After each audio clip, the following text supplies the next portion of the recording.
Hi friends, welcome back to our channel. మీరు ఎప్పుడైనా ప్రపంచంలోని మొట్టమొదటి రెసిడెన్షియల్ యూనివర్సిటీ గురించి విన్నారా? అది వేరెక్కడో లేదు, మన భారతదేశంలోనే ఉంది. దాని పేరు నలంద విశ్వవిద్యాలయం. నలంద అంటే కేవలం శిథిలమైన గోడలు కాదు, అది దాదాపు 800 సంవత్సరాల పాటు ప్రపంచాన్ని జ్ఞానంతో ఏకం చేసిన ఒక శక్తి కేంద్రం. సో అసలు నలంద ఎప్పుడు స్టార్ట్ అయింది? హిస్టరీ ప్రకారం ఈ యూనివర్సిటీని సుమారు 5వ శతాబ్దంలో స్థాపించారు. గుప్త రాజవంశానికి చెందిన ప్రసిద్ధ పాలకుడు కుమారగుప్తుడు దీనిని స్థాపించారు. నలందను ఒక మహావిహారం అని పిలిచేవారు. ఇది కేవలం యూనివర్సిటీనే కాదు, బౌద్ధారామం కూడా. China, Korea, Japan, Tibet, Indonesia వంటి దేశాల నుంచి దాదాపు 10,000 మంది విద్యార్థులు మరియు 2,000 మంది టీచర్లు అక్కడే ఉండేవారట. And think about the diversity. Nalanda మొత్తం డిజైన్ చాలా అద్భుతంగా ఉండేది. ఇందులో కేవలం తరగతి గదులే కాకుండా 10 దేవాలయాలు కూడా ఉండేవి, అనేక మెడిటేషన్ హాల్స్ ఉండేవి. ఈ నిర్మాణం ఎరుపు ఇటుకలతో నిర్మించబడింది. నలంద యొక్క క్లాస్ రూమ్స్, హాస్టల్ గదుల లేఅవుట్ అన్ని అద్భుతమైన ప్లానింగ్కు ఉదాహరణ. నలంద యొక్క గ్రేట్నెస్ దానికి ఉన్న లైబ్రరీ. ఆ లైబ్రరీ పేరు ధర్మగంజ్, అంటే జ్ఞానం యొక్క నిధి. ఇందులో 3 భారీ భవనాలు ఉండేవి. ఆ భవనాల పేర్లు రత్నసాగర, రత్నోదధి మరియు రత్నరంజిక. ఇమాజిన్, ఇందులో దాదాపు 9 మిలియన్ల గ్రంథాలు ఉండేవట. ఇక్కడ కేవలం బుద్ధిజమే కాకుండా ఇంకా ఏమేమి నేర్పేవారో తెలుసా? Logic, medicine, grammar, metaphysics, astronomy వంటి సబ్జెక్టులు ఉండేవి. గొప్ప భారతీయ గణితవేత్త ఆర్యభట్ట కూడా నలందకు అధిపతిగా లేదా ఇక్కడ పనిచేసినట్లుగా కొన్ని చారిత్రాత్మక ఆధారాలు ఉన్నాయి. కానీ ఇది ఇంకా ధృవీకృతం కాలేదు.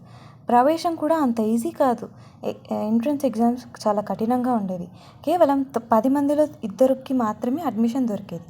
ప్రవేశ ద్వారం వద్ద యూనివర్సిటీ యొక్క ద్వార పండితులు ఉండేవారు. విద్యార్థులు మొదట వారిని జ్ఞాన చర్చలో సంతృప్తి పరచాల్సి వచ్చేది. ఈ ద్వార పండితుల స్థాయి కూడా ఆచార్యులకు ఏమాత్రం తక్కువ ఉండేది కాదు. ప్రముఖ చైనీస్ యాత్రికుడు హ్యుసేన్ సాంగ్ కూడా ఇక్కడ అధ్యయనం చేసి దాదాపు 15 సంవత్సరాలు ఇక్కడే ఉన్నాడు. This shows the academic rigour of Nalanda. నలందకు డబ్బు ఎక్కడి నుంచి వచ్చేది? గుప్త రాజుల ద్వారా. తర్వాత ముఖ్యంగా పాల రాజవంశం దీనికి పోషకులుగా ఉన్నారు. నలంద నిర్వహణ కోసం సుమారు 200 గ్రామాల నుంచి వచ్చే ఆదాయాన్ని కేటాయించేవారు. ఈ గ్రామాలు విశ్వవిద్యాలయానికి ఆహారం మరియు ఇతర అవసరాలను అందించేవారు. ఇంతటి అద్భుతమైన జ్ఞాన కేంద్రాన్ని ఒక్కరోజు దురదృష్టవశాత్తు నాశనం చేశారు. నలంద యొక్క పతనానికి ప్రధాన కారణం 12వ శతాబ్దంలో జరిగిన దండయాత్ర. తర్షిక్ ముస్లిం జనరల్ అయిన బఖ్తియార్ ఖిల్జీ సైన్యాలు 1193లో జరిగిన ఈ యూనివర్సిటీపై దాడి చేశాయి. ఖిల్జీ ఆ లైబ్రరీ భవనాలకు నిప్పు పట్టించారు. హిస్టారికల్ అకౌంట్స్ ప్రకారం ఆ గ్రంథాలు 3 నెలల పాటు కాలుతూనే ఉన్నాయట. ఈ విధ్వంసం భారతీయ జ్ఞానం మరియు బౌద్ధ మతానికి తీరని నష్టం కలిగించింది.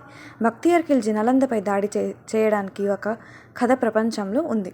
ఖిల్జీ ఒకసారి తీవ్రంగా అనారోగ్యానికి గురైనప్పుడు ఆయన సైనికులు వైద్యం కోసం ఒక బౌద్ధ ఆచార్యుడిని పిలిచారు. ఆ ఆచార్యుడు చికిత్స మొత్తం చేసి నయం చేసినప్పటికీ ఖిల్జీకి భారతదేశపు వైద్యంపై మరియు నలంద జ్ఞానంపై ఈర్ష్య పెరిగింది. నా దేశంలో లేని ఈ జ్ఞానం ఇక్కడ ఎలా ఉంది అనే భావనతో నలందను పూర్తిగా నాశనం చేయాలని చెప్పి నిర్ణయించుకున్నాడని చెబుతారు. అయితే 2016లో నలంద విశ్వవిద్యాలయ శిథిలాలను యునెస్కో ప్రపంచ వారసత్వ ప్రదేశంగా గుర్తించింది. That's a huge recognition. Nalanda చరిత్ర మనకు ఎన్నో విషయాలు నేర్పుతుంది. ఇది కేవలం ఒక యూనివర్సిటీ కథ కాదు, మన భారతీయ విద్యా వ్యవస్థ ఒకప్పుడు ప్రపంచంలోనే ఎలా నాయకత్వం వహించిందో చెప్పే కథ. గుడ్ న్యూస్ ఏంటంటే, ఈ ప్రాచీన వైభవాన్ని పునరుద్ధరించడానికి 2010లో భారత ప్రభుత్వం చొరవ తీసుకొని ఆధునిక నలంద విశ్వవిద్యాలయాన్ని స్థాపించింది. సో ఫ్రెండ్స్, నలంద గురించి ఈ ఇన్ఫర్మేషన్ మీకు నచ్చిందని, మీ ఎగ్జామ్స్కి ఉపయోగపడుతుందని అనుకుంటున్నాను. ఈ వీడియో నచ్చితే లైక్ చేయండి, కమెంట్ చేయండి. మరొక అద్భుతమైన టాపిక్లో